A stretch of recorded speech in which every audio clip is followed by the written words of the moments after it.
धन्यवाद अध्यक्ष महोदय। मैं साहित्य रत्न महाराष्ट्र भूषण लोकशाहीर अण्णा भाऊ साठे जी की जो जयंती है वो 1 अगस्त को है। उसके अवसर पे त्यांना देशाचा सर्वोच्च नागरी सन्मान अर्थातच भारतरत्न पुरस्कार द्यावा अशी मी या ठिकाणी मागणी करत आहे। सन्माननीय अध्यक्ष महोदय,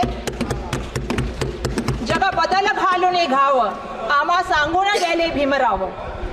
उभे आयुष्य ज्यांनी मानवतेसाठी व शोषण मुक्तीसाठी समर्पित केले, साहित्य सम्राट महाराष्ट्र भूषण लोकशाहीर अण्णाभाऊ साठे यांनी आपल्या वास्तवदर्शी साहित्यातून माणूस आणि मानवी वृत्तीचे सन्माननीय अध्यक्ष महोदय दर्शन घडवले आहे।